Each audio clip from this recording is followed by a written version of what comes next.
Floricanto.digital presenta.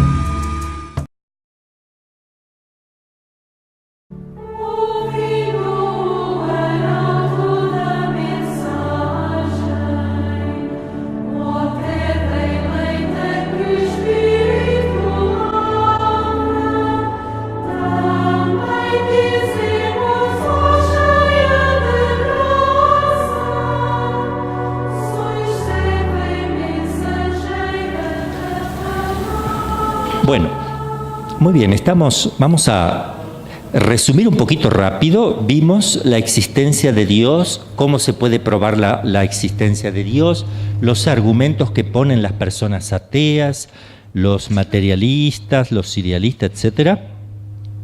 Después vimos la existencia del alma, cómo se puede probar su existencia, qué es el alma, cómo actúa en los animales, en las plantas. Ahora estamos viendo si hay relación entre Dios y el hombre, qué tipo de contacto, que es la religión, el lazo que une a Dios con el hombre, si esto es posible, si es posible que Dios se dé a conocer, si es necesario para el hombre una religión o no. Y estábamos en este tema y vamos a empezar con las preguntas que pueden hacer la gente que niega la religión. Estamos en el punto 75. Hay gente que dice, ¿qué me importa la religión? Yo puedo pasar sin ella, o puedo estar sin ella. Esto suele decirse, ¿verdad? Y aquí pone el autor, yo voy a ir resumiendo bastante para adelantar, porque el autor repite bajo distintas formas para que uno vaya entendiendo bien completo. Por eso es importante que lo lean después despacio. Yo les voy haciendo un resumen para que la idea quede en forma general y después más en concreto ustedes leerán y profundizarán. Dice así, es lo mismo que si yo dijera, ¿qué me importan las leyes civiles? ¿Qué me importa la religión? ¿Qué me importan las leyes civiles? Yo puedo pasar sin ellas, quiero seguir mi antojo. Si uno no puede observar las leyes de un país, si no las observa, nos exponemos a ir presos. Pero si no observamos las leyes de Dios, nos exponemos a condenarnos también. O sea, uno puede decir, a mí no me importa la religión, lo puede decir. Pero si pregunta, ¿qué me importa la religión? Yo puedo estar sin ella, uno le puede explicar, así como no puedes estar sin leyes humanas, leyes de la sociedad, porque vas preso, si robas, matas, etc. De la misma manera, si no cumples leyes sobrenaturales, puedes condenarte, puedes apartarte de Dios para siempre, y eres libre de hacerlo, claro, si tú quieres, ¿verdad? Podemos estar sin religión, pero también podemos estar sin el cielo. También es posible. El servicio de Dios consiste en la práctica de la religión. Un hombre sin religión es un rebelde y un ingrato para con Dios, un insensato para consigo mismo y un escandaloso para con los demás. 3 problemas si el hombre no acepta y no vive una religión. Primero, es un ingrato para con Dios. ¿Qué me importa Dios? ¿Qué me importa? O sea, hay una ingratitud objetiva, no importa que él crea que Dios existe o no. Él está existiendo, él ha recibido su ser, él está viviendo. Alguien lo hizo vivir, que no son los papás solamente, como ya mostramos, porque si son solo los papás que le dan vida a una persona, se la pueden volver a dar cuando se muere o se enferma. Y eso vemos que no se puede hacer. Por tanto, interviene un tercer elemento. Alguien que es capaz de dar lo que los papás no pueden dar, vida. Ya repito de vuelta, los papás colaboran, pero no la dan a la vida. Porque si la dan, la pueden volver a dar las veces que quieran y se las pueden dar ellos mismos si la tienen. Pero ellos no tienen eso. Necesitamos algo aparte del papá y la mamá para que se produzca la vida y que sea más importante que el papá y la mamá y que tenga la vida en sí misma y que la pueda dar, porque de hecho aparece uno vivo. Esa capacidad no la pueden hacerlo. Los papás son colaboradores de alguien o de algo, si quieren, inteligente y que tiene la vida en sí mismo. Ya vimos quién es ese. Bien. Entonces seríamos ingratos para con Dios, primero. Segundo, insensatos para con nosotros mismos. Insensatos. ¿Por qué somos insensatos si no damos gracias a un ser superior? Si no tenemos una religión, alguien a quien darle culto, creer con los dogmas y vivir con la moral y darle culto. ¿Por qué entonces somos insensatos? Porque nos damos cuenta que el mundo tiene leyes. Yo nací con leyes puestas, naturales. Si yo pongo la mano en el fuego, me quemo. Si yo no respiro, me muero. Hay leyes en la naturaleza misma que tengo que respetar. Es así. Pero también hay leyes sobrenaturales y divinas que Dios puede manifestar. Esas no. El mismo que crea las leyes naturales puede darte a conocer también leyes sobrenaturales, ¿verdad? Y tercero, seríamos escandalosos para con los demás. Por ejemplo, con nuestros hijos. Si mis hijos o nuestros hijos ven que uno es ingrato para con Dios y es un insensato, ¿qué ejemplo le estoy dando a mi hijo? ¿Cómo va a vivir en una sociedad sin Dios? ¿Cómo va a vivir él? ¿Va a resolver sus problemas personales sin Dios? ¿Qué ejemplo le estoy dando a ellos y a la misma sociedad? ¿Verdad? Bueno, voy a saltear un poquito. ¿Para qué sirve la religión? ¿Para qué sirve? El mundo en el que vivimos es pragmático. Si algo nos sirve, no lo uso. ¿Me entienden? Caímos en eso. Debido a las filosofías que reinan en el mundo contemporáneo, solamente es útil lo que es práctico. ¿Para qué sirve que yo esté media hora mirando el cielo y contemplando el mar? ¿Para qué sirve? No nos sirve para nada. O sea, ¿de qué sirve que yo ame a alguien? ¿De qué sirve? No hay una utilidad práctica. Muchas cosas no tienen utilidad práctica. Yo no practico la religión para un beneficio personal, como mucha gente lo hace, porque eso estaría muy mal. No se practica la religión por un beneficio personal, pero el beneficio se produce aunque yo no lo quiera. Pero no debo buscar ese beneficio personal. No estaría más mal si ese beneficio que yo busco es un beneficio sobrenatural, no estaría mal. ¿Qué sé yo? Yo practico la religión porque quiero ir al cielo, correcto. Practico la religión porque quiero amar a Dios, correcto. Practico la religión porque quiero servirle, correcto. Practico la religión porque quiero estar en la eternidad con Él y ser feliz, correcto. Si el motivo es sobrenatural, entonces tu religión es verdadera.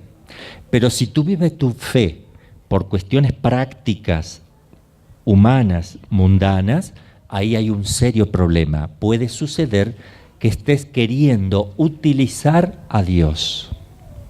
Es decir, como si Dios fuera una lapicera que mientras te sirve, la usas, útil, algo útil. Pero si no funciona o se gastó la tinta, ¡boom!, la dejas de lado. Por eso Dios no es útil. Preguntarse para qué sirve la religión, como si Dios fuera útil, no es útil. La religión es un deber de conciencia del ser humano hacia el ser superior, es un deber, no es para qué sirve. Conocer, amar y servir a Dios es el deber de una criatura para con su Creador. ¿Para qué sirve? Simplemente responder al amor de Dios y amarle y servirle. No necesariamente te tiene que servir para algo, de hecho sí te va a servir, pero no humanamente hablando, aunque también humanamente hablando te va a ayudar, porque vas a vivir mejor y todo lo que quiera. Pero acá es importante no mezclar los planos. Nosotros estamos dando culto a Dios no para sacar utilidad personal. Por eso nadie puede enojarse con Dios que le ha estado siendo fiel tantos años y se murió su mamá. Es ridículo. Esa persona no fue fiel durante todos esos años. Mentira. No lo buscó a Dios por Dios. Lo buscaba como una utilidad práctica, ¿verdad? La persona que se enoja con Dios nunca vivió su fe. Se enoja con Dios porque no tiene trabajo, porque no lo ayuda, por esto, por aquello. Va por mal camino. No está sirviendo a Dios como criatura. No. Lo está queriendo usar. Aunque diga que no. La prueba concreta es que Él está enojado. Esa es la prueba concreta. ¿Cómo te puedes enojar con Dios si se supone que le amas y lo sirves? Un sirviente no se va a enojar con su dueño. Somos menos que un sirviente, menos que un esclavo, ¿verdad? Somos nada, nada. Venimos a la existencia por puro amor de Dios, ¿verdad? Bueno, ¿para qué sirve la religión? No hay nada más dulce, maravilloso, hermoso que practicar la religión, puesto que ella responde a las aspiraciones humanas. Dios cuando pide algo no es que va contra del ser humano. La religión me ayuda a realizarme como persona, a encontrar el sentido de la vida. O sea, eso es maravilloso. Te sirve de alguna manera, pero si tú purificas tu intención, repito, porque si vas a buscarle para sacar ventaja, no te va a ayudar para encontrar el sentido de la vida, no te va a dar esperanza, no te va a dar alegría y paz, no vas a ver la religión como algo hermoso, sino como algo tedioso, que lo haces o por miedo, o porque a la larga vas a sacar ventaja, o por utilidad, pero no porque les estés amando a Dios. Porque si le amas a Dios, entonces no sientes pesada la práctica de la vida cristiana.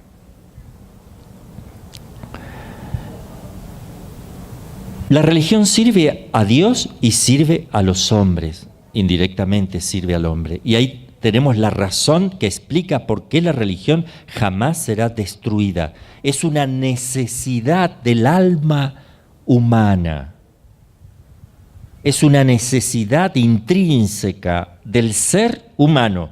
Se lo quitan y buscará otro Dios.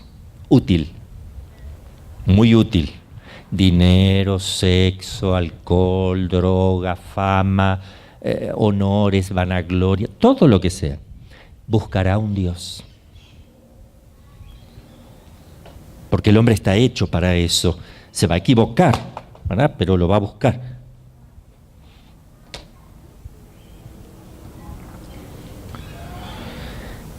El instinto religioso es lo más profundo, lo más universal de la naturaleza humana. El instinto religioso, puesto por Dios dentro de uno. Así como Dios pone en un pájaro, ahora tengo una pajarera ahí donde estoy allá arriba con algunos pajaritos, Dios puso en ellos que elijan la comida y coman. Está dentro de ellos que coman. Yo no tengo que abrirle el pico y meterle comida dentro.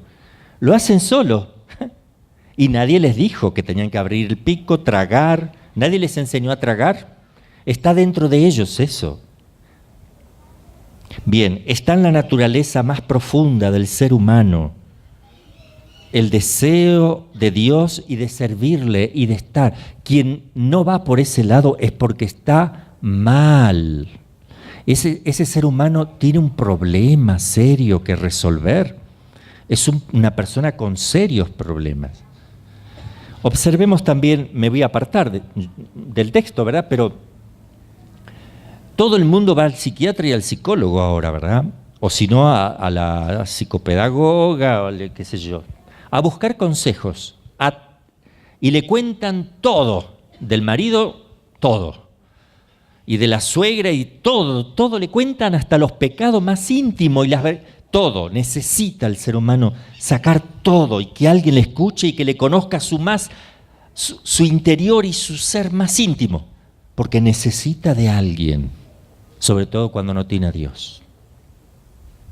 Porque si no lo va a buscar en el sacerdote, en una buena confesión, una buena dirección espiritual y una buena orientación. Y lo busca en Dios, en la Eucaristía, en la Santísima Virgen, donde uno habla con ellos y saben que le conoce todo el interior. Entonces está tranquila la persona, no necesita desesperadamente un psiquiatra, un psicólogo, alguien a quien contarle todo, porque tiene un ser que le escucha, que le ama, y él tiene el convencimiento profundo de que así es. No digo que no se pueda ir al psicólogo, pero tenga mucho cuidado porque de cada 1000 o 2000 habrá uno por la formación que están teniendo últimamente, ¿verdad? Si no hay una escuela buena de filosofía realista, no hay que ir al psicólogo. Vayan a un sacerdote, hagan una buena confesión, lean una buena vida espiritual, lean un libro de espiritualidad, lean la Sagrada Escritura, reconcíliense con Dios. En cambio, el psiquiatra sí, y también buscar un buen psiquiatra. El psiquiatra ya trabaja en el plano no del mecanismo de comportamiento de la psiquis humana, sino en el plano biológico, es médico. Entonces trabaja sobre algo físicamente localizable, en la parte cerebral, emocional, o la parte también biológica, en general, ¿verdad? Pero cuando Dios inventa la confesión, porque Él se va al cielo y deja a sus ministros, como también dejó al papá y la mamá para que colaboren trayendo vida al mundo, deja también ministros que colaboren para traer vida espiritual al mundo. Vida espiritual también, no solamente natural. Y somos colaboradores de Dios en la vida espiritual. Deja a sus ministros, deja la confesión, que es súper necesaria toda la vida del hombre, para que uno pueda tener esa paz del corazón, la gracia en el alma y vivir en conciencia delante de Él. ¿Ven que es necesaria la religión? ¿Para qué sirve? Dios mío, qué pregunta. ¿Se ve? El que pregunta así es porque no tiene ni la más mínima idea y nunca ha vivido la paz en su corazón. Nada, nada.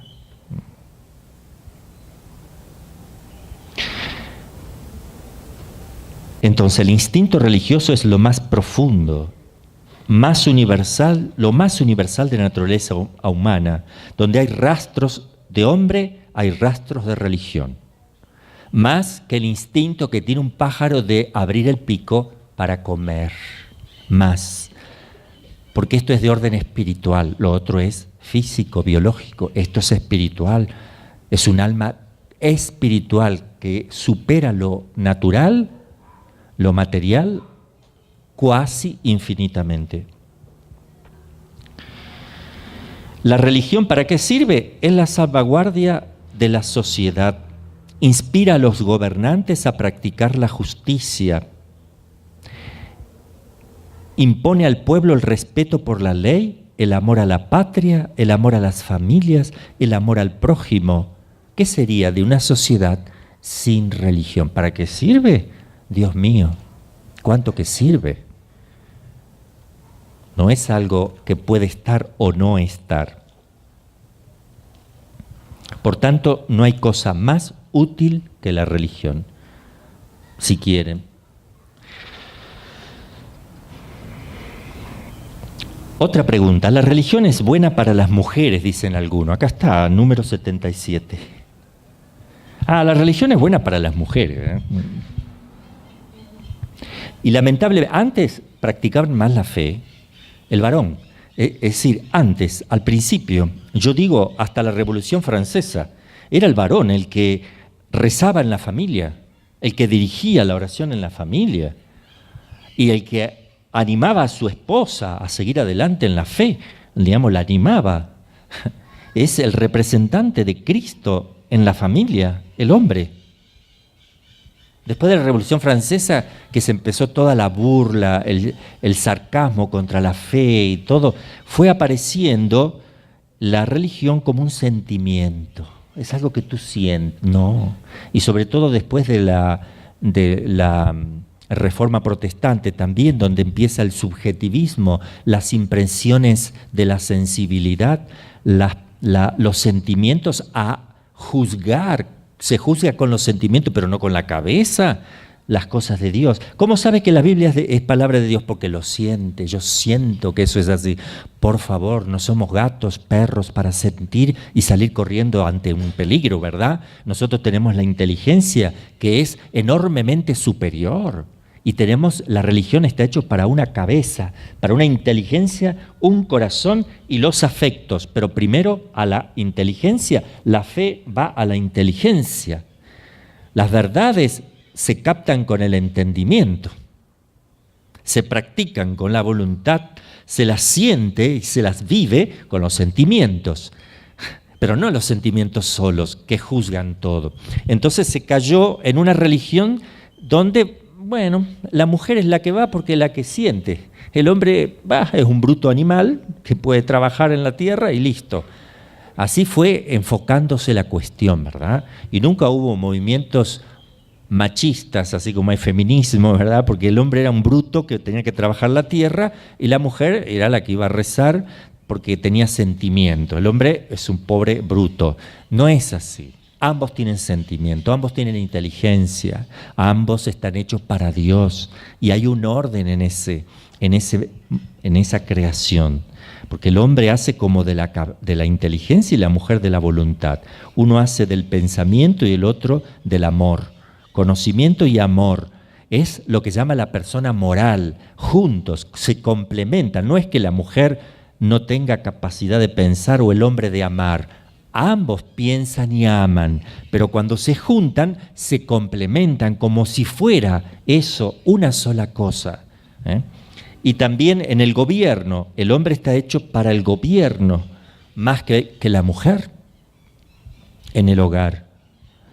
Entonces, si uno respetara el orden que hay natural, habría más armonía en los hogares, más armonía. Porque ¿cuántos hombres que no practican la religión pelean con su esposa porque va demasiado a la iglesia? No entiende. ¿Pero por qué? Porque se ha captado mal de entrada todo esto, ¿verdad? Bueno, vamos a ver qué pone aquí este autor. La religión es buena para mujeres. ¿Y por qué no para hombres? Se pregunta. ¿Hombres y mujeres no son iguales ante Dios? ¿No tienen la misma naturaleza, los mismos deberes, los mismos destinos? Los hombres no son criaturas de Dios y no deben, como las mujeres, proclamar su adhesión al Creador. ¿O la religión es verdadera o es falsa? Si es verdadera, tan verdadera es, y por lo mismo tan buena para los hombres como para las mujeres. Si es falsa, es tan falsa para las mujeres como para los hombres. Porque la mentira no es buena para nadie. Fíjese cómo razona para que uno aprenda a razonar, ¿verdad? La religión es necesaria a la mujer, pero lo es más todavía para el hombre. De verdad que es así. De verdad. Porque el hombre es responsable de la familia número 1. Dios le va a preguntar al papá de familia, en primer lugar, ¿dónde está tu esposa y tus hijos? Luego le preguntará a la esposa, ¿dónde está tu marido y tus hijos? ¿Verdad? Pero primero le preguntará al varón. El varón es el responsable último. Adán, que fue creado primero, era el que dialogaba con Dios. Es importante ese orden que Dios tiene para la creación. No es porque la mujer sea menor. Lo que viene después no quiere decir que sea menor que lo que está antes. Porque si no, Cristo vino después de María y es mayor, ¿verdad? Entonces no es así.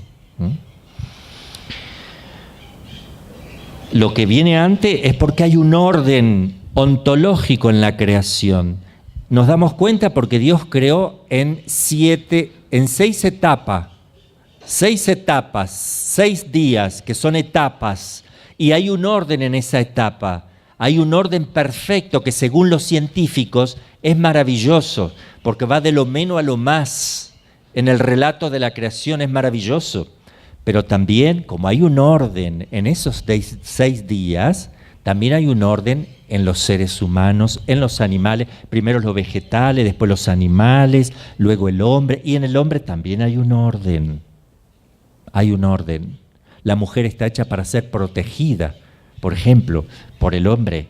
La mujer está hecha para la vida, porque sale del interior del hombre. Es decir, Dios lo crea, pero con participación del hombre. Esto es importante. Y uno podría decir, sí, porque con participación del hombre. y no de una mujer. Y no sé, Jesús nació con participación de una mujer y no de un hombre. Y aquí Eva sale de un hombre y no de una mujer. Fíjese cómo se da todo, se complementa todo después, se va dando vuelta. Acá Eva nace de un hombre sin mamá. Cristo nace de una mujer sin papá humano. ¿Cuál es el problema? Ahí vemos la relación perfecta que hay. Y lo importante, porque Adán dialogaba con Dios y le responsabilizó el cuidado de su esposa. Porque por ahí hay corrientes de teología que dicen, no, si el hombre es un ser sociable, Dios no pudo haberlo creado solo. Es que no lo creó, no tenía Dios en la mente crearlo solo. Y otro argumento que Dios no puede decir, no es bueno haberlo creado solo, voy a crearle un complemento. Ya estaba en el programa de Dios. Esas son expresiones para que entendamos nosotros, como niños pequeños, cómo Dios va haciendo las cosas de a poco y con un cierto orden. Tiramos el orden y le aplicamos a Dios como si fuera un nenito pequeño que no sabe qué hace y rompemos todo. No, el orden que está ahí es lo que Dios quiere dar a conocer. Hay un orden, una armonía, que mientras no se respeta eso, no habrá orden en un hogar. Los dos deciden, el papá y la mamá, pero psicológicamente la mujer siempre se va a apoyar, aunque diga que no, necesita el apoyo de la parte masculina, es decir, psicológicamente necesita apoyarse en la psicología del varón. Y el varón necesita que la mujer se apoye en su psicología, necesita ese amparar, ¿me entiende? Necesita como proteger, es algo que tiene en su naturaleza el hombre, proteger. La mujer ser protegida, es algo que está. Nunca van a ver una mujer que va a abrazar, yo te voy a proteger de todos los peligros que haya en esta vida, va a ir con revólveres cuidando al esposo que nadie lo toque. ¿Qué le van a decir los otros hombres? Ponte los pantalones tú, ¿verdad? O sea, se ríen de eso. ¿Por qué? Porque está en la naturaleza, eso es así. La mujer está hecha, cuando hay un peligro, la mujer va y abraza al hombre. El hombre no va a decir, ¡ay, ayúdame! No va. Eso, yo quiero que lo entiendan, está en la naturaleza de las cosas. Yo no tengo que, porque hay muchas corrientes que quieren destruir todo esto, porque están destruyendo las familias. Hasta tal punto que el niño tiene la razón. Si los papás le llegan a contradecir o lo tratan mal, ahora le dicen a los niños que hay que demandarlos. Y en la escuela hay que ver, porque la maestra y el maestro nos deben imponer, porque si el niño da su opinión se la tienen que respetar. Entonces, ¿pero quién está enseñando a quién? Hay toda una tendencia de destrucción de la educación, de la ley moral, de las familias, de la naturaleza misma de las cosas. Y no tenemos que y hay corrientes de teología metida en la Iglesia Católica que apuntan a esto. Por eso aquellos que niegan que haya un orden entre creación de Dios, de Adán, y luego el de la mujer, es correcto, es posterior. En el tiempo podrá haber sido de 2 días, 3 días, al tercer día o a la semana, no sé, porque el hombre no puede estar solo, porque no es un ser sociable, la mujer también ser sociable.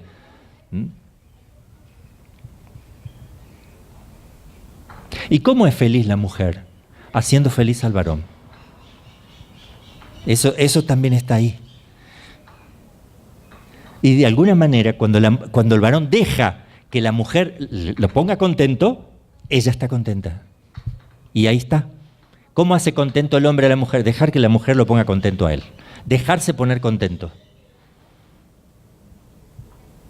Ya está, la mujer no necesita más porque está hecha para dar. La mujer está hecha para dar vida, pero da todo. Está hecha para dar. Entonces, ella busca ponerlo contento al varón, y si el varón deja que ella lo ponga contento, ella está contenta, y él también. Pero cuando el varón se resiste a eso, ahí viene un problema. Bueno, después, pero eso está en la naturaleza misma, no lo podemos sacar.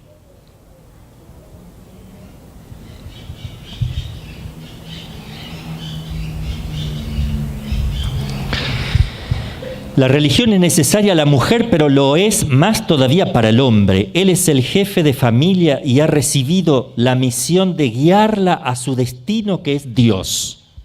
El hombre es responsable si la mujer no llega a Dios. Y cuidado con los hombres que le ponen obstáculo a la mujer para cumplir con su fe. Y también tenga cuidado la mujer de no encontrar en la iglesia el pretexto para no servir al marido y a los hijos y escaparse de la casa más de lo debido. Todo, hay que tener cuidado con todo, ¿verdad? Porque las tentaciones vienen por todas partes. Se dirá, la religión es cuestión de sentimiento. La mujer vive en el corazón, necesita emociones, el hombre es más positivista, es más bruto, por tanto no necesita la fe. Bien, como se dan cuenta, son argumentos incorrectos, ¿verdad? Otro punto contra la religión. Dicen así, basta ser honrado y ya está. Si yo soy un hombre bueno, ya está. No te alcanza, ¿eh? Si eres un hombre honrado, según las leyes naturales y las leyes positivas humanas, serás un buen ciudadano, tal vez en México, porque vas a otro lado y no te sirven las leyes, tal vez tienes que cambiar.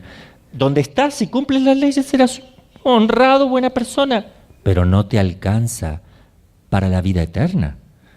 Acá estamos hablando si es necesario, porque el hombre no está hecho para el tiempo, sino para la eternidad.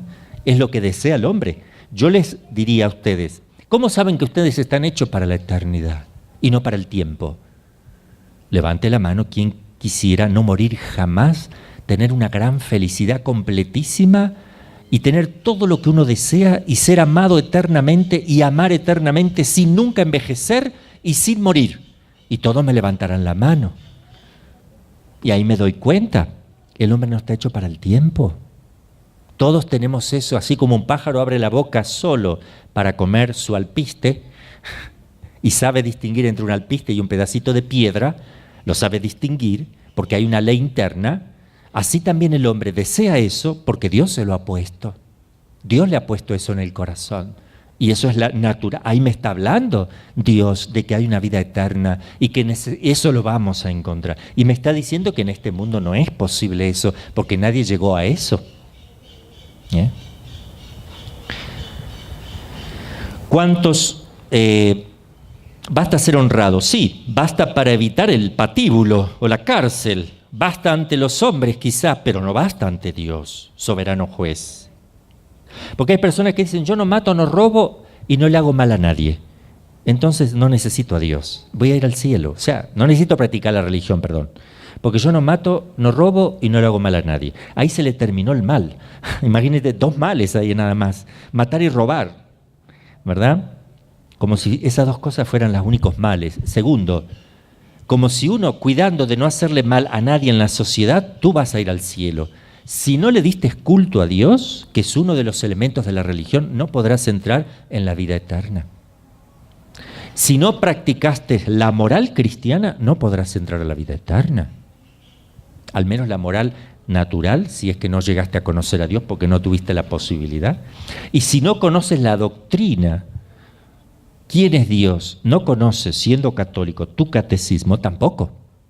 Y no amarás a Dios, porque sin conocimiento no puede haber amor. Dios pasará a ser una consideración más, algo más de quien hablar, pero no es un ser personal a quien amas, porque no le conoces. ¿Cuántos hombres honrados para el mundo, que no juzgo, sino de lo exterior, son grandes criminales a los ojos de Dios? ¿Cuántos hombres que todo el mundo le aplaude y premio Nobel de la Paz, y ante Dios son grandes criminales? ¿Viven en pecado mortal o son muertos en vida, sin gracia? Y premio Nobel de acá, premio Nobel de allá. El mundo los reconoce y los aplaude, ¿verdad? Y cuando aparecen, todo el mundo va a sacarle fotos, a que le firmen aquí un autógrafo, por aquí, por allá. No quiero poner a nadie en concreto porque no puedo. Pero ¿cuántas personas?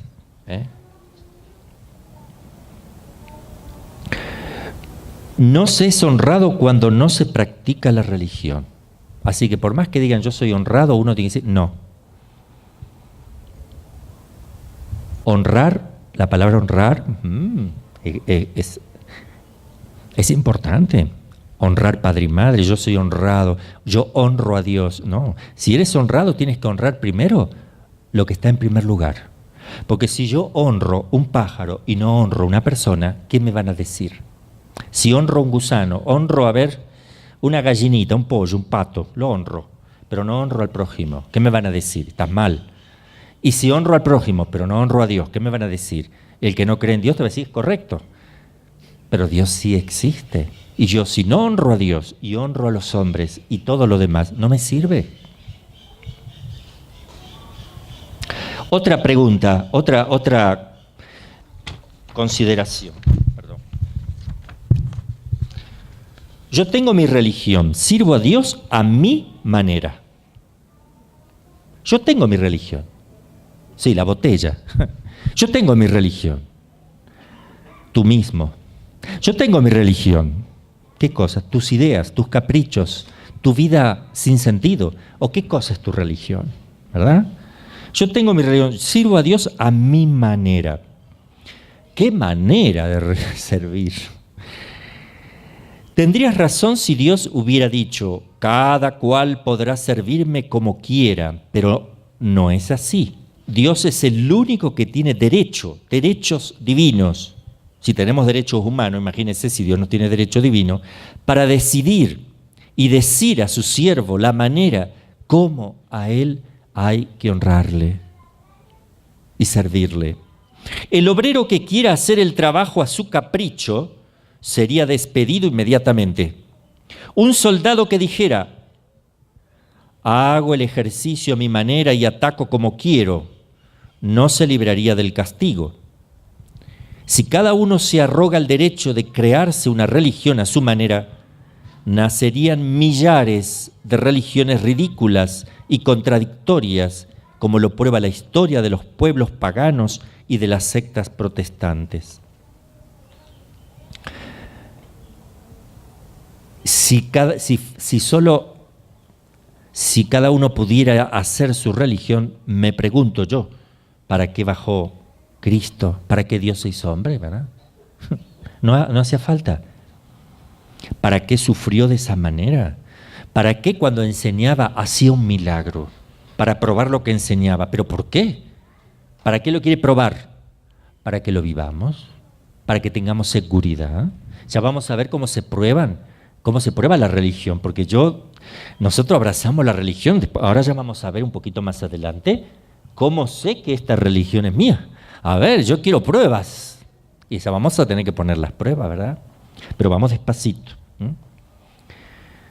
Bueno, empezamos con otro punto también de la religión, pero muy importante. No hay más que una religión buena. ¿Cómo sabe usted, padre? ¿Por qué eso? Vamos a ver. ¿No se acuerdan ustedes cuando dijimos que no puede haber dos dioses? Muchos de acá tal vez no estaban en todas las clases. Nosotros poníamos ejemplo, ¿verdad? ¿Por qué no puede haber más de un Dios? ¿Quién es capaz de explicarlo aquí adelante? A ver, Nancy, pase. Muy bien. ¿Necesita una escalerita, algo así? ¿O va a poder? No, va a pasar adelante porque así le ve la cámara, ¿verdad? Sí, pero aquí a la gente que nos sigue, mire. Bueno, no puede haber más de dos dioses, porque si fueran dos dioses, el Dios es infinito, perfecto, y la perfección lo tiene uno. Y si hubieran dos, el otro le faltaría lo que el otro Dios tendría, y entonces sería imperfecto. Ok, a ver si te entendí. A ver, lo explico y tú me dices si es correcto. Si yo tengo dos, para que haya dos, uno debe tener algo que el otro no tenga. Porque si los dos tienen todo, absolutamente todo, ¿cómo los distingo? Al menos uno tiene que estar a la izquierda, el otro a la derecha, ¿verdad? Pero ¿y si no están a la derecha? Porque tienen están en los dos lados a la vez. Entonces, ¿cómo los distingo? Si son exactamente iguales. Tiene que haber algo que se diferencie. ¿Están de acuerdo? Si hay algo que se diferencia, uno va a tener eso y el otro no. Y el que no lo tiene no es Dios, porque no tiene todo. Es imposible. Si los dos tienen todo, no lo puedo distinguir, por tanto es un solo Dios. No puede haber dos ni más, tiene que haber uno. Gracias, hermanita, lo explico bien. ¿Me entienden? Si yo encuentro en uno, tengo que encontrar algo que el otro no tenga para poder distinguirlos, repito. Pero si uno tiene algo que el otro no tiene, el que no tiene eso es imperfecto. Y ya no es Dios, porque es imperfecto. Así que con la razón me doy cuenta que tiene que haber un solo Dios. Por tanto, con la razón me puedo dar cuenta que puede haber una sola religión. Porque si son dos, una tiene que tener algo distinto de la otra. ¿Y quién tiene la verdad? Y Dios no es mentiroso. Si Dios reveló dos cosas y una tiene algo distinta de la otra, entonces una de las dos es falsa. Entonces Dios es mentiroso. Tiene que haber una. Ahora vamos a ver algunos argumentos. Aunque a muchos no les guste todas estas cosas, pero es la realidad. Hay una sola revelación, una sola.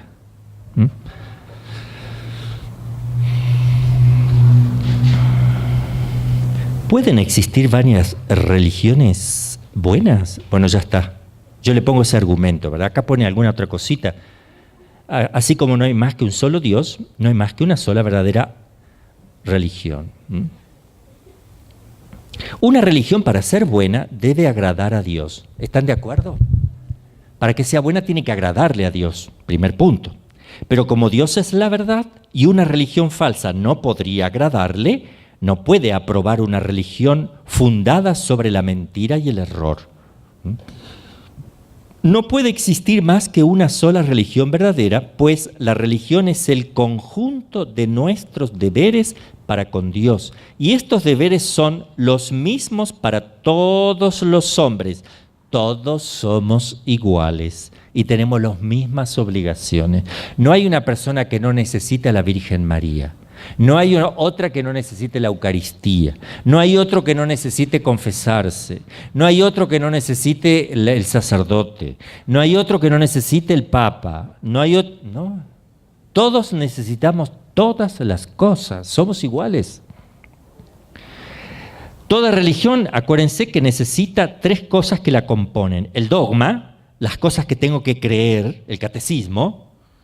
La moral, lo que tengo que practicar, y el culto, lo que debo rendir a Dios. Ahora, si hay dos y las dos tienen el mismo dogma, la misma moral y el mismo culto, ya no son dos, es la misma.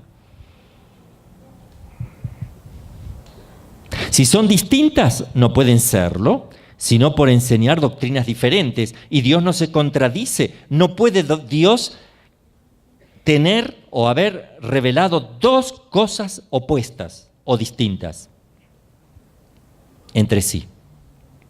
Porque Dios no es un Dios de mentira. Yo soy la verdad y la vida.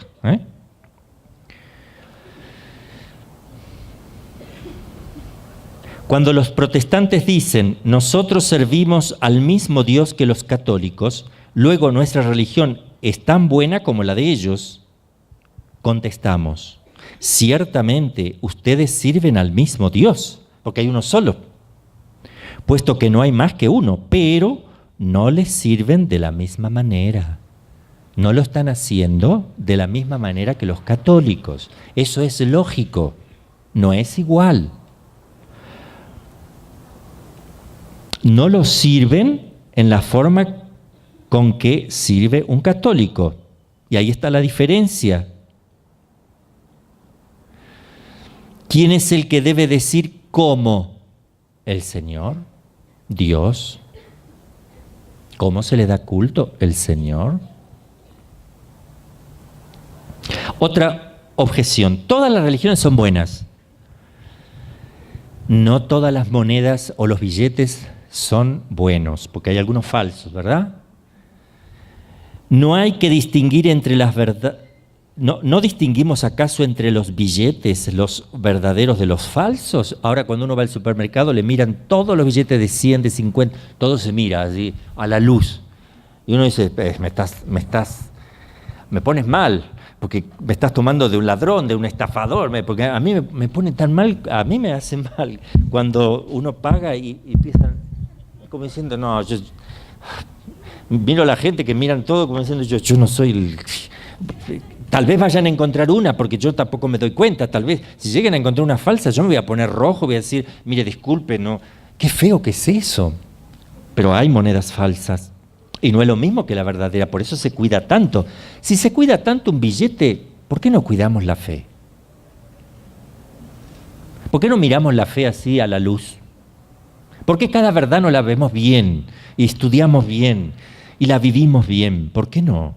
Si vale más que un billete, por lo menos de 100 pesos, ¿no? Si todas las religiones son buenas, bueno, ¿qué? Un absurdo. Es cierto que en las diferentes religiones hay algunas verdades admitidas por todos, obvio. Alguna, no mentir, tal vez coincide, ¿ven? No matar, algunas coinciden, pero no todo. Como son la existencia de Dios, la espiritualidad del alma, la vida futura, la recompensa, etcétera, el castigo. Pero entre ellas se contradicen en puntos fundamentales. Unas dicen que no existe el infierno, por ejemplo. ¿Qué diferencia? El católico, por ejemplo, afirma que la Iglesia tiene por misión explicarnos la palabra de Dios encerrada en la Biblia, mientras que el protestante dice que cada uno debe interpretarla como se le ocurre. Entonces es contradictoria. Una es darle una navaja a un niño para que juegue, o la bomba atómica con 2 botoncitos. Uno es neutro, el otro hace explotar la bomba. Que juegue con las teclas, ¿verdad? No puedo. Eso es mortal para un niño, que maneje las teclas pudiendo explotar una bomba atómica. Pero esto de la fe es mucho más importante. Es más grave que tú te condenes que se te reviente una bomba adelante, ¿verdad? Porque lo otro no tiene remedio, y esto sí, porque tu vida sigue. Tu vida se prolonga, no se termina. Podríamos citar muchos ejemplos de verdades que se contraponen. Por tanto, si Dios hubiera revelado varias religiones, se estaría contradiciendo, no sería Dios. Si digo que todas las religiones son iguales, es una blasfemia contra Dios. Porque pongo en duda su palabra. Porque al decir que esta es verdadera, y aquella es verdadera, y aquella es verdadera, estoy diciendo que Dios hace cualquier cosa y que no es la verdad. Porque acá miente, ¿cuál está? Por lo menos en una no miente y en el resto miente, entonces. No, fundó una sola y quiere una sola, un solo rebaño, un solo pastor. Lo dijo Jesús. Que van a querer todas las personas cuando vea que todos son unos. Es decir, la unidad de la iglesia. Pero la unidad de la iglesia no es una mezcla de lo que tú crees con lo que creen los demás. No es mezclar el panteísmo, no es mezclar los testigos de Jehová, los mormones, los adventistas, los musulmanes, los judíos, los católicos, y sacamos, mezclamos bien, ahí tenemos la religión que nos une. No, porque hay un montón de contradicciones adentro. No puede ser eso. Una dice una cosa, la otra la contradice. No se puede. Una tiene que ser la verdadera. Estudiemos. ¿Qué es el ecumenismo que hace la Iglesia? ¿Quién dice la Iglesia que el ecumenismo lo tiene que presidir siempre la Iglesia Católica? ¿Verdad? Está prohibido que la Iglesia Católica se reúne y que dirija al ecumenismo un protestante para los católicos, porque eso quiere decir que yo no estoy en la verdad, ¿verdad? Entonces, hay un principio en el Código de Derecho Canónico que dice que solamente debe dirigir los encuentros ecuménicos un sacerdote o obispo católico. Porque se trata de hacer ver a los demás, primero los puntos que coinciden, ok, y ahora los que no coinciden, ir mostrándoles de a poco cómo ellos tienen que ir cómo es la verdadera revelación. O sea, en qué cosas se van equivocando. Tiene que ir mostrando de a poco. Primero ver todo lo que tenemos en común, bien, y luego ir viendo todas las diferencias y explicando y fundamentando todas las cosas, que es lo que vamos a hacer aquí. Vamos a fundamentar todo. Ojalá hubiera, o que esto lo puedan ver algunos protestantes también, porque también les va a hacer bien a ellos, ¿verdad? O otras religiones. Bueno, ¿el hombre está obligado a buscar la verdadera religión? Sí, en conciencia, sí, porque se define su eternidad. El hombre que tiene dudas y se queda en su misma religión porque se lo enseñó el papá o la familia, etcétera, peca.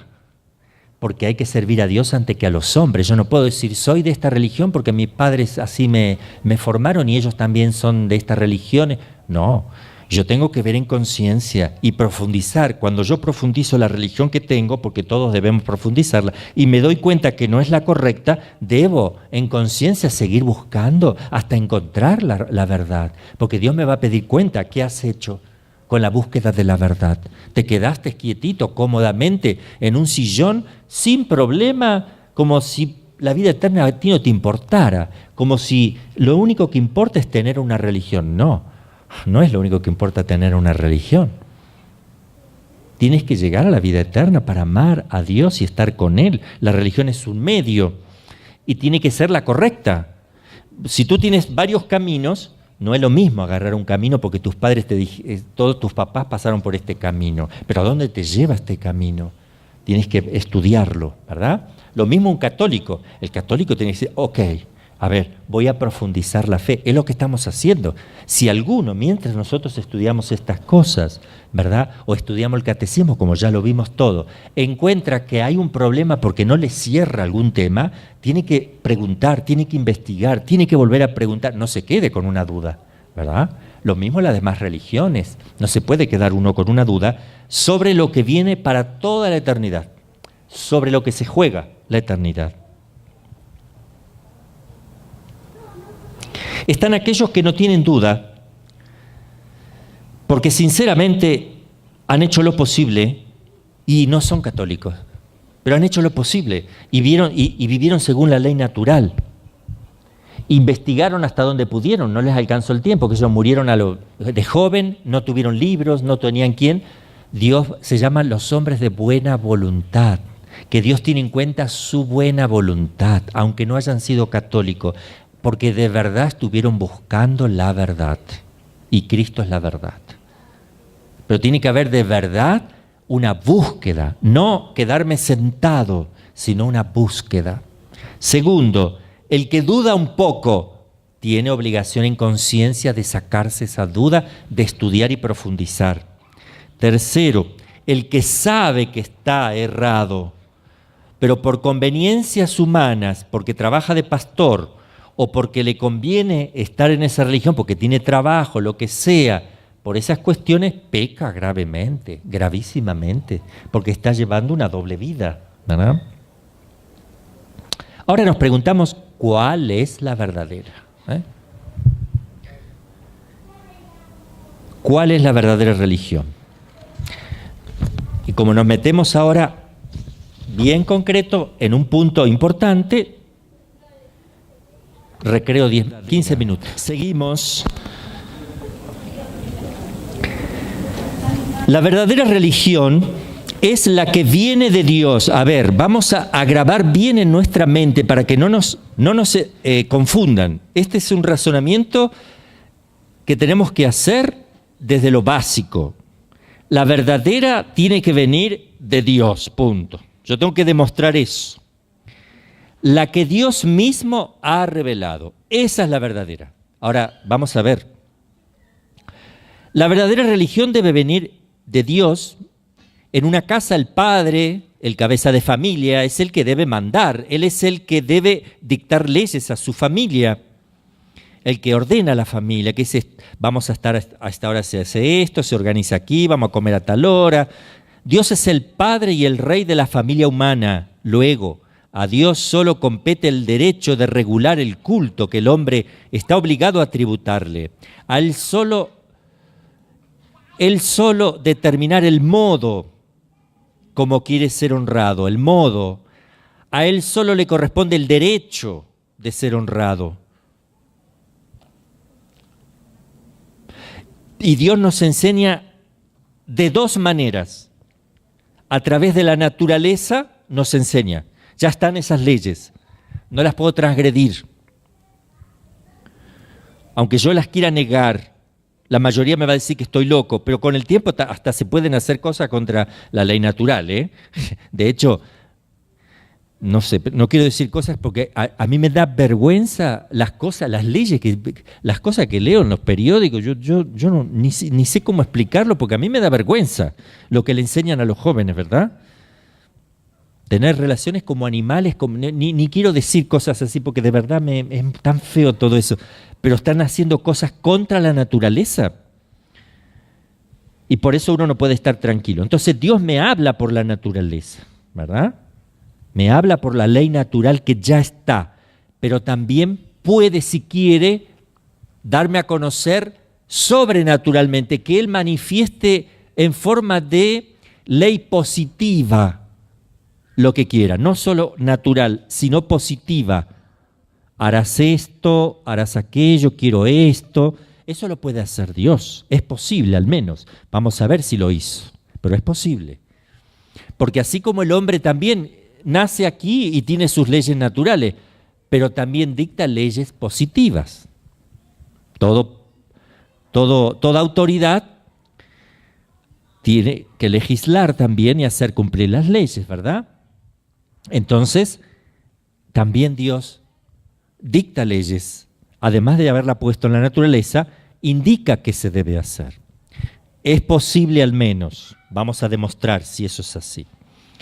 Dios entonces enseña por la razón, porque me doy cuenta solito con la cabeza que hay leyes que tengo que cumplir, y también por la revelación.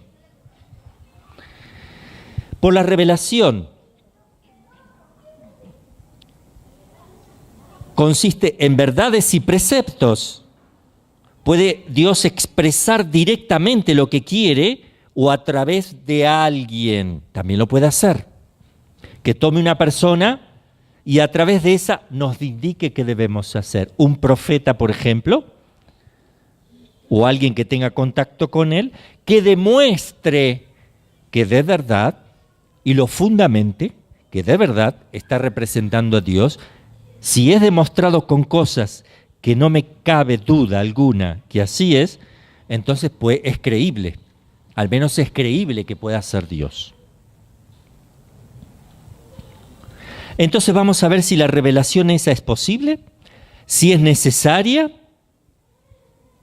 si de hecho Dios lo hizo y si el hombre está obligado a practicarla. Ven cómo vamos, de a poquito vamos yendo a la revelación. Todavía no decimos nada del catolicismo ni nada. Por ahora es todo eso posibilidades, porque estamos usando la razón nada más.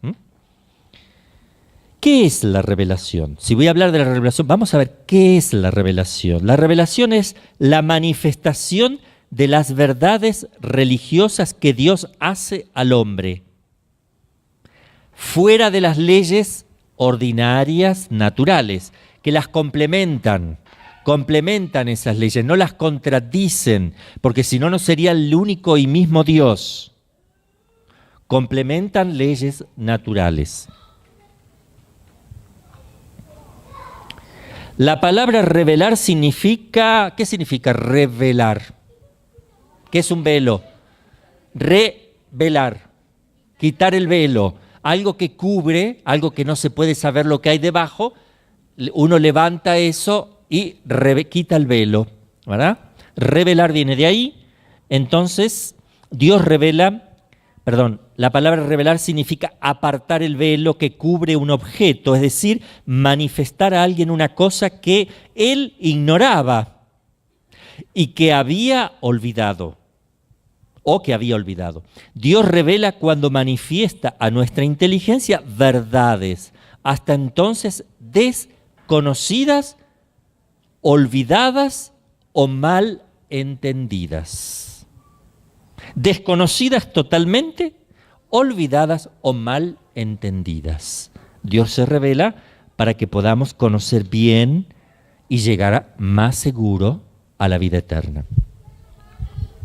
Esa es la palabra revelación y a esto nos referimos. La revelación es un acto sobrenatural, no es de la naturaleza, es sobrenatural. es algo misterioso, hay una intervención que no es de leyes naturales, que está por encima, es Dios que entra a la naturaleza, Él se mete en este mundo, en esta realidad, a dar a conocer algo. De hecho, Dios está aquí. Ya lo probamos con la inteligencia, que está en la creación creando y mantiene las cosas, está actuando, ¿verdad? Ahora falta que a la inteligencia le dé algo a conocer.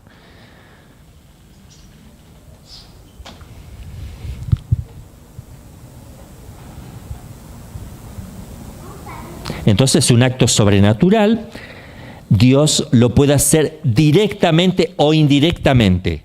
Por ejemplo, a Moisés le hablaba directamente, pero a mí no. A Abraham le hablaba directamente. Estoy poniendo algunos ejemplos. Y entonces nos preguntamos, ¿es posible que Dios hable a los hombres? Sí, es posible, porque todo lo sabe y todo lo puede. Todo lo sabe y todo lo puede, por tanto, es posible. Es evidente que Dios, poseyendo una inteligencia infinita, debe conocer verdades que para nosotros es imposible conocerla. Eso es evidente. Dios en su inteligencia conoce cosas, puede conocer cosas por ser Dios, que yo no las conozco. Eso es evidente, ¿verdad? Segundo, el hombre ha recibido de Dios la facultad de comunicar sus pensamientos a sus semejantes, por ejemplo, a sus hijos, a sus semejantes, el maestro al discípulo, le va enseñando cosas, el papá a los hijos, la mamá a los hijos, los hombres entre sí se ayudan a conocer, el maestro, el profesor. Es decir, que un inteligente le transmite cosas a quien no sabe para ayudarlo a desempeñarse mejor. Es evidente entonces que también Dios, si sabe cosas y conoce qué es lo mejor para nosotros, quiera enseñarnos también. Porque Él es el maestro, Él es el Padre, Padre nuestro, el maestro. Es lógico que quiera enseñarnos, es lógico que quiera comunicarse. Porque si es un Dios bueno, la comunicación es buenísima. Entonces le va con un Dios bueno. Comunicarse es algo propio del ser personal. Dios es persona, el hombre es persona, el ángel es persona. Se comunican, hay comunicación. Son seres sociables todos, aunque de distinta manera. Bien, entonces vemos que sí es posible. Ahora, ¿es necesario? Ven que son dos palabras distintas. Primero, sí es posible que Dios se dé a conocer, que dé a conocer cosas. Es más inteligente, tiene más capacidad de saber cosas, es infinitamente sabio, nos ama, somos sus hijos, Él sabe mejor que nos conviene. Bien, entonces es posible. Directa o indirectamente. Ahora, ¿es necesario que lo haga? Vamos a ver si es necesario. ¿Es necesario que Dios revele la religión? Número 84. Sí, la revelación es moralmente necesaria al género humano para conocer prontamente, con certeza y sin mezcla de error, las verdades fundamentales para la salvación eterna. Prontamente, con certeza y sin mezcla de error. Santo Tomás de Aquino se plantea este tema y él dice, porque Dios revela cosas que yo ya las conozco y otras que no las puedo conocer nunca. Por ejemplo, que en Dios haya 3 personas, salud. Que en Dios haya 3 personas, ¿cómo lo voy a saber si no me lo dice Él? No sé. Que el misterio de la gracia que Él vive dentro de nosotros, yo no sabía. Es decir, lo sé porque Jesús lo dijo, si Él me lo da a conocer, sí, pero yo no lo puedo saber por sí mismo. No puedo saber por mí mismo que en la Eucaristía está Jesús presente, si Él no me lo dice. No lo puedo saber. Pero hay otras que sí me los dice, que yo ya las sé. ¿Y entonces para qué me las dice? Por ejemplo, la existencia del alma. Se habla en la Escritura, en la Biblia, la existencia del alma, la existencia de Dios. Que Dios premia a los buenos y castiga a los malos, eso está en la naturaleza. Uno lo puede llegar a saber eso, porque es propio. Nosotros sabemos que el mal en la conciencia, que cuando hago el mal, la conciencia me remuerde. ¿Por qué? Porque va a haber uno sabe que va a haber un castigo por algo malo y que hay un premio por algo bueno, por eso me pongo contento, ¿verdad? O que hay un cielo y hay un infierno que Dios castiga, y bueno, tiene que haber un lugar bueno, todos deseamos la eternidad, y que pueda haber un lugar donde uno no, que están los malos, eso pasa en la tierra con la cárcel, y con los que están premiados le dan un viaje no sé a dónde, y el que se porta mal va a la cárcel, eso lo hacemos en la tierra. Por tanto, eso es natural, yo me doy cuenta solo de todo eso. Ahora, ¿por qué Dios revela cosas que tal vez yo solo llego a la conclusión de que tengo un alma? Porque ya vimos eso, yo llego a la conclusión por la razón de que tengo un alma, pero también Dios lo reveló. ¿Por qué lo revela? Para que más rápidamente, con mayor certeza y sin mezcla de error, podamos conocerlo todos. Porque no todos tienen esta capacidad de poder estudiar para llegar a saber que uno tiene un alma, por ejemplo. ¿Ve? Entonces también es revelado para más rapidez, para más certeza y sin mezcla de error. Eso lo dice Santo Tomás de Aquino. Entonces Dios puede dar a conocer cosas que yo me voy olvidando o que no puedo saber nunca o que las tengo que saber pero que las ignoro por mis pecados, por lo que sea. Hay una necesidad moral. La necesidad moral supone para el hombre una dificultad muy grande porque pero no invencible, para llegar al conocimiento completo y cierto de las verdades de la religión natural. Es decir, moralmente, el hombre puede llegar a conocer por la sola razón los que son los 10 mandamientos. Eso todo ser humano puede saber los 10 mandamientos sin que Dios los haya dado a conocer, porque están escritos en el corazón del hombre. Dar culto a Dios, amarás a tu Dios. Eso está en el corazón de todos los pueblos, esto ya lo probamos. Honrar padre y madre, ya está, eso es natural en la persona. Alguien que le escupe al papá o le da un cachetazo o le pega al papá o lo desobedece, uno sabe que está mal, no precisa que Dios se lo diga en los mandamientos. No robar, no matar, no fornicar, no levantar falsos testimonios. Uno se da cuenta que todo eso es natural, pero Dios lo da a conocer ¿para qué? Para que prontamente, con certeza y sin mezcla de error, sepamos que ese es el camino. Y además va a dar a conocer otras cosas. Entonces, moralmente, los que no llegaron a conocer a Dios porque no conocieron la revelación, al menos tienen escrito en el corazón los 10 mandamientos para practicarlos. Y Dios va a pedir cuenta con los 10 mandamientos que no conoce la persona, pero que está escrito en su corazón. Y lo tiene que vivir. Es decir, que cualquier persona que roba no puede decir en el juicio de Dios, Señor, yo no sabía que robar está mal. O no puede decirle, yo no conocí la Biblia. ¿Para qué quieres la Biblia si tú sabías que robar está mal? Al menos si hubieras practicado eso. Matar, honrar a tu papá, a tu mamá, darme culto a mí, amar al prójimo. Eso está en la naturaleza. No levantar falso testimonio, no fornicar, no desear la mujer de tu prójimo porque es una pertenencia, le pertenece al otro. Es robar también eso, ¿verdad? Bueno, vamos aproximándonos lentamente al tema, pero no importa que, fíjense que este autor es muy delicadito en ver todos los argumentos. Yo me salté un poquito porque si no se haría muy pesado. Vamos resumiendo.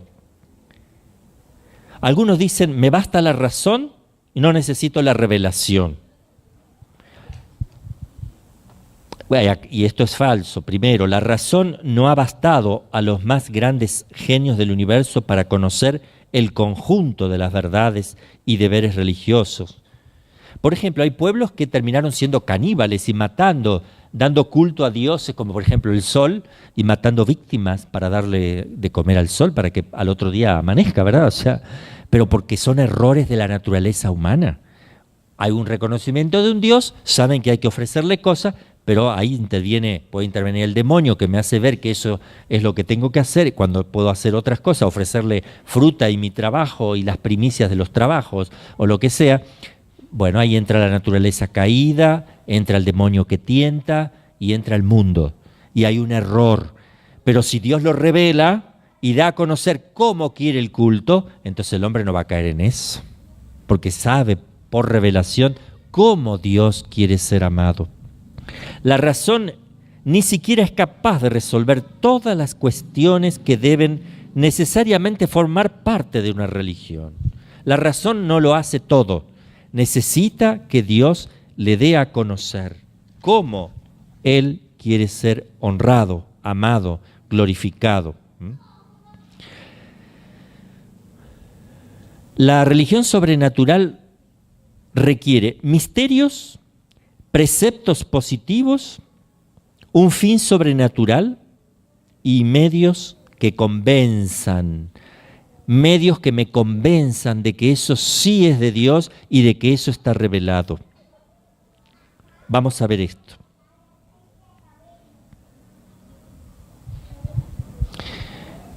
¿Ha hablado Dios a los hombres? Sí.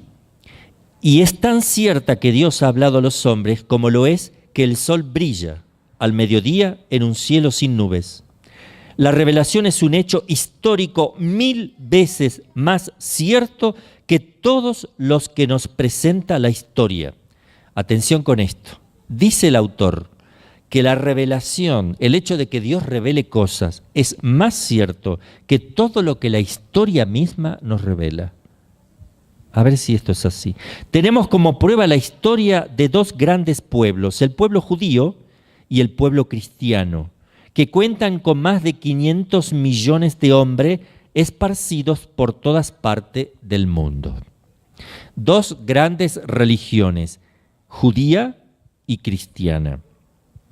La revelación es un hecho histórico y como todos los hechos debe ser probado por el testimonio y los monumentos auténticos.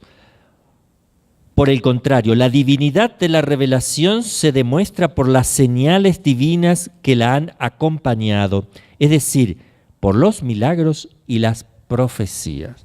¿Qué pasaría si yo a ustedes les digo, yo les digo así a ustedes, a ver, hay un cielo y van a ser premiados? ¿Quieren que se los pruebe? A ver, acá hay un cementerio. A ver cómo se llama esta persona, Juan. Juan, levántate. Y se levantó Juan. Este hombre está diciendo una cosa. Si este hace eso y me dice que hay un cielo, ¿para quién es este? Atención, porque si yo pruebo con milagros que no, el milagro ¿qué es? Algo que no es natural. Es suspensión de ley natural. Eso es un milagro. Tiene que ser auténtico. Y si yo digo algo y lo pruebo con un milagro que no es natural, entonces quiere decir que es sobrenatural.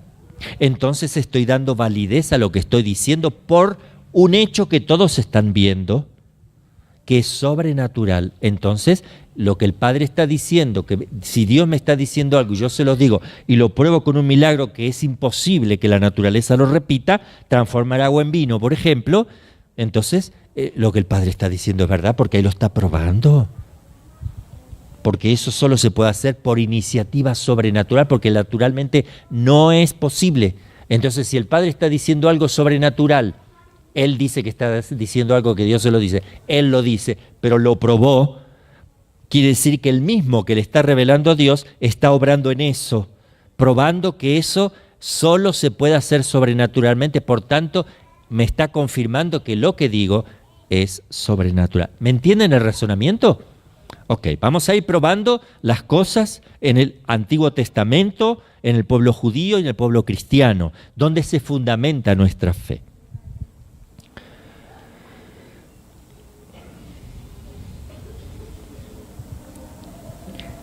Bueno, la revelación es un hecho histórico, tenemos que probarlo, ¿verdad? Entonces, profecías y milagros. Primero, el primer testimonio. Vamos a ver la revelación en el pueblo judío, uno de los pueblos más antiguos del mundo, uno de los más antiguos del mundo.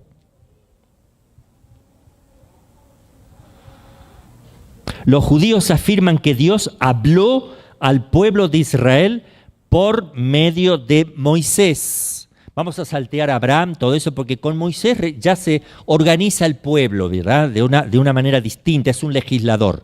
Entonces vamos a partir de Moisés para ahorrar, pero podríamos partir de Abraham, y tomar los Abraham, Isaac, Jacob y todos los milagros y el arca de Noé y todo lo que quieran. Pero vamos a partir de Moisés para simplificar un poquito. Y le prometió enviar otro profeta, el Mesías, el que esperan todavía. Los judíos siguen esperando ese Mesías. Y ahí viene la diferencia con el cristiano. Que el cristiano lo reconoce. Los judíos que reconocieron a Jesús se convirtieron al cristianismo. Pasaron a ser cristianos. Los mismos judíos que reconocen que ese era el Mesías, ellos mismos se llaman cristianos, y los paganos que también reconocieron, cristianos, y se forma la religión cristiana con judíos, paganos y de cualquiera que ha creído en Cristo. Pero viene de los judíos. Son los mismos judíos, algunos que aceptaron, creyeron, y otros que fue sobre todo la jerarquía que estaba cerrada, estaba mal, había corrupción dentro de la jerarquía judía en ese momento, fariseos, saduceos, escribas, donde Jesús era muy duro con ellos, justamente por la corrupción que había, y era muy misericordioso con el pueblo judío de abajo, lo más simple, sencillo, ¿verdad? Porque ahí se conservaba la fe. De ese grupo nace el cristianismo, con los paganos, convertidos también, y ahí tenemos el pueblo cristiano.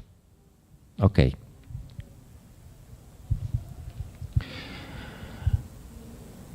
Toda la historia del pueblo judío supone la revelación divina. Todos los judíos, ellos se basan en esa revelación. Ahora, segundo, como segundo testimonio, eso era el primero, pueblo judío. Segundo, del hecho de la revelación vemos en todo el mundo la humanidad civilizada, más de 500 millones de hombres, católicos, cismáticos, protestantes, dicen a grito: Dios ha hablado. Particularmente por medio de Jesucristo, pero habló por Moisés y habló por los profetas e hizo milagros. 500 millones de hombres actuales. Esta incontable generación de nuestros días ha sido precedida por otra generación anterior, esta por otra, y así sucesivamente durante 19 siglos. Contando solamente 3 generaciones, si yo cuento solo 3 de 500 millones de cristianos por siglo, tenemos más de 20.000 millones de hombres que han creído y creen todavía que Dios ha hablado a los hombres. La humanidad cristiana es para nosotros un testimonio perpetuo e irrefutable de la revelación divina. Unos de ellos. No sé si entendieron el argumento. Contemos la cantidad de millones de cristianos a lo largo de toda la historia, ¿verdad? No solamente actualmente judíos, sino lo que compone 2000 años. Y si quieren para atrás con el pueblo judío, todos 3500 años. Si partimos desde Moisés. La cantidad de millones de personas que aceptaron la fe. No es un argumento irrebatible, sino que es un hecho histórico, nada más, que tiene fuerza, porque no son tan estúpidas, tanta cantidad de gente tonta a lo largo de ojo, que hay sabios, hay genios, hay de todo. Cuidado, parece que hay fundamento, porque si nadie que parta de una mentira puede influir en tanta cantidad de personas que han vivido bien y han dado su vida en testimonio. Entonces todo eso lo vamos a ir viendo de a poquito. Existe un libro admirable, el más antiguo, yo no digo la Biblia, digo, existe un libro, porque todavía no voy a hablar de Biblia, de a poquito. Después vamos como si no supiéramos nada, ¿me entienden? Hay un libro, el más antiguo, una colección de libros que se deriva en 2 grandes categorías, los del Antiguo Testamento, anteriores a la venida de Jesús, y Nuevo Testamento, desde Jesús para adelante. 2 bloques. Los 5 primeros libros de la Biblia, le estoy explicando que existe un libro que se llama Biblia, de a poquito. No digo que es palabra de Dios todavía, Sí, existe un libro histórico. 5 primeros libros se llama Pentateuco, viene de Penta 5. ¿verdad? Nos cuentan, no cuentan menos de 3.400, 3.500 años, ¿ok?, de existencia, porque fue escrito en el 1500 antes de Cristo, más 2000 son 3.500. Resultan, pues, anteriores en más de 500 años a los anales escritos de los pueblos más antiguos. Tiene 500 años antes que los escritos más antiguos que se conocen. 500 años más. Moisés, autor de los 5 primeros libros, que no venga alguien a decir que no, porque ya hay de todo, ¿verdad? Niegan hasta los milagros de la Biblia, cualquier cosa. Moisés es el autor fundamental de los 5 primeros libros llamados Pentateucos. Moisés, entonces, autor de los 5 primeros libros, vivió más de 1000 años antes de Heródoto, el historiador profano más antiguo, cuyos escritos han llegado hasta nosotros. 1000 años antes vivió Moisés que este historiador, cuyos escritos también tenemos. Esto le da a Moisés una autoridad incomparable. Es que después de transcurrir 4000 años, la ciencia misma viene a afirmar, 3500 años, a afirmar sus narraciones, a pesar de haber intentado 1000 y 1000 veces desmentirla. Los recientes descubrimientos hechos por los sabios en Egipto, en Caldea, en Palestina, y en Qumran, últimamente, que acá no lo habla porque esto es anterior, los descubrimientos de Qumran, hacen resaltar aún más la veracidad de la Biblia. Yo estuve todo en esos lugares, ¿verdad? Estuve viendo, tocando, confirmando, estuve viajando por todo lo que es la Turquía actual, que es todos los pueblos primitivos, ¿verdad? Éfeso, Sardes, Esmirna, Tiatira, la Macedonia, Antioquía de Pisidia, Antioquía de Siria, lo que es Tarso. Estuve en la parte del mar Mediterráneo y toda la parte donde se esparce. También estuve aquí, en Qumran, viendo los lugares donde los monjes primitivos vivieron. Muy importante todo esto, constatarlo, verlo, estudiarlo. Y hay gente que estudia y se dedica a eso. El Antiguo Testamento encierra 40 libros, divididos en 3 clases: libros históricos, libros didácticos y libros proféticos. Los últimos libros de la Biblia forman, ya dijimos, el Nuevo Testamento, datan de hace 2000 años, desde la época de Cristo, nos narran el nacimiento, la vida, las obras de Jesús, ¿verdad? El Mesías prometido, según los judíos, anunciado algunos judíos, anunciado en los primeros libros de la Biblia. El Nuevo Testamento contiene los 4 evangelios, los Hechos de los Apóstoles, 21 cartas o epístolas y el Apocalipsis. Nadie puede dudar de la autenticidad del valor histórico de estos libros. ¿Por qué? Si apareciera un libro histórico, a ver que no se me vuelen, que si aparece un libro histórico, por ejemplo, del historiador más antiguo, Hesíodo, o Flavio Josefo, nadie duda de la historicidad de lo que Flavio Josefo escribió, porque es un historiador que cuenta cosas del momento y están escritos, nadie duda. Si a mí me ponen un texto ahí y me dicen que Colón descubrió América, nadie duda. Son documentos que nadie puede falsificar porque está todo asentado en documentaciones de la época. Tiene que ser uno muy tonto para no creer que Colón descubrió América, ¿verdad? Porque eso está todo así. Bien, la Biblia no solamente es un libro histórico. Era tenido, no digo que lo sea, solo digo que era tenido por palabra de Dios desde que fue escrito hasta hoy. Fue tenido o es tenido como palabra de Dios. Por tanto, es el único documento que jamás se tocaría, que jamás se le correría una coma, justamente porque vendría la denuncia inmediata de que fue corregido.